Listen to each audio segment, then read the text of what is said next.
Go!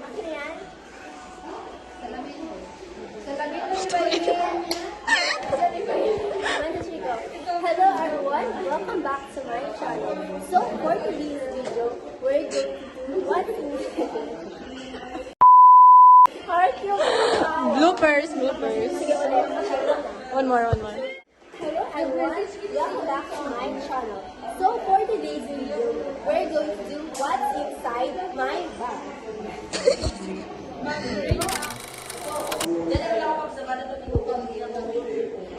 So today, as a senior high school student, now you will know what's inside my bag. So guys, Dali this is my bag. See, it has 3 compartments, 4 rather. As here, and zipper here, 2, and sa back, meron siyang lagyan ng phone. See? So, first, we have here in this pocket. So, as you can see, I have this cute keychain here, right? Sa TikTok na yan, guys. Cute, right? And then, we have here yung sa aking wallet, ay sa aking pocket bag is we have phone, and then, ointment for my allergies. So, guys. Then, next. So, starting with a small to bigger compartment. So, we have here the second zipper. Right? Then, we need to open this. So, I have here this lunch box. Then, I have umbrella. Color pink umbrella. Then, beside from that, I also had a cup. Diba?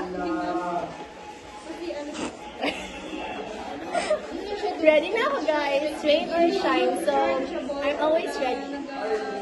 And then, of course, I also have medications in my bag. I also have vitamins, but today I forgot to bring my vitamins, so I only have this for my allergies in case that I will get red or what. So I'll take this medicine.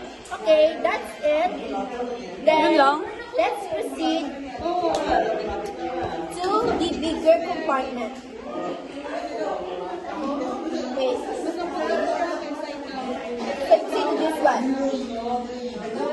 Then, so inside my bag, I have this aqua flask. So this aqua flask, it's so green and silver. Next. So, by the way, may baon. OMG. May baon ako. May baon ako, guys. Kasi, akala ko kasi today, mag-take ako ng exam ko, so hindi ko na kailangan magbili sa canteen o maglabas, so sa bag ko may pagkain na. So, wala kami tuloy ng exam kasi mag-special exam na kami. So, I have here 2 Yakults, and then, 3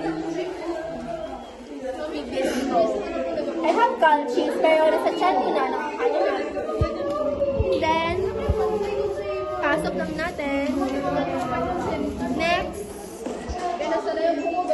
may bag. What pa i-zoom? I have this wallet. Also have a comb, of course, to comb my hair. Meron na. Personal use only. Okay. Ayan. And Ay, dalian mo, te. I also have this baby oil, of course, for my hair and for my skin. You know, it's very essential for glowing skin and silky hair.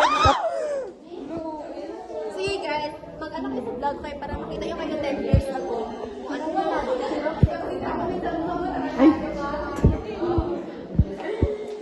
Ay, nailo. Go! So guys, let's continue our what's inside my bag. So, we have here wallet. It's red. Because alam nyo guys, sabi sa feng shui, if you have red wallet, swerte ka yan. So means, like every week, hindi kayo maubusan ng pera. So, Gusto niya din ba yatin yung red color? wallet is a must. And it's BPI. Abot kay Pearl, ito ha, hindi abot sa'yo.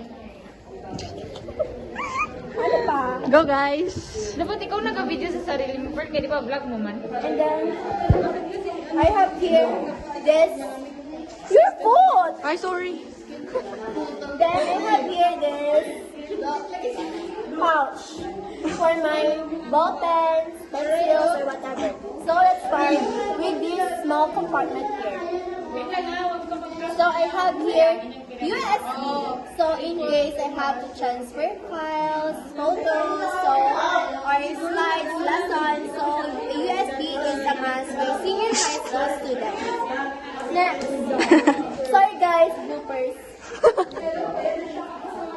Next, I have this.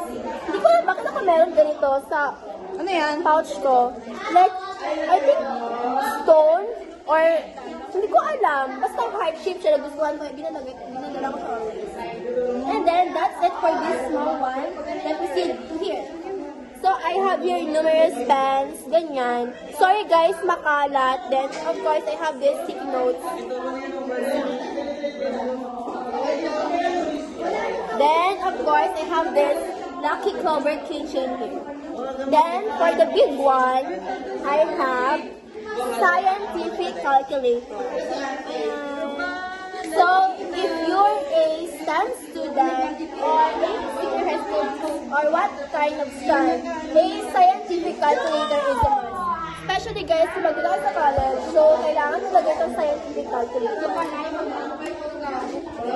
Then aside from that, I also has more pens here.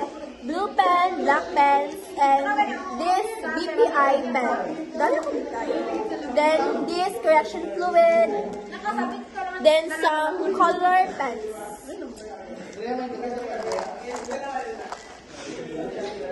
Next. Ish, against the light. Papansin.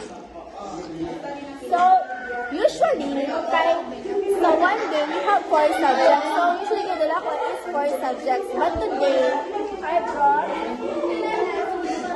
2, 3, 4, 5, 6. I brought 6 notebooks and, of course, only one half of mine. And after that, I also have ruler. Then, let's proceed here. And guys, pagandahan sa bag ko is meron pa siyang compartment.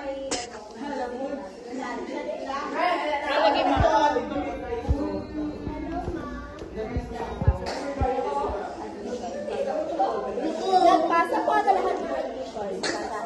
Diba? Nag-jet pa ko sa GC. So, sorry guys. So, by the way, let's proceed. So, kagandahan sa bag ko. Meron siyang compartment. Labahan mo muna. Sorry. Labahan ko siya kasi I'm so busy. So, it has 1, 2, and 3 compartment. Then dito, sa big compartment, I have my activity notebook, which is purple for reading and writing, and blue for Pascal. And I have this folder here. So, this is my folder, guys. And it has clipboard here, this side, also here. So, it contains that, a clipboard. And then, I think that's it. Babe, shit na dito ka sunod-sunod, right? Diba? Feel ko guys, sa buong room namin, parang ako na yung pinaka-bulky na bag. Tama!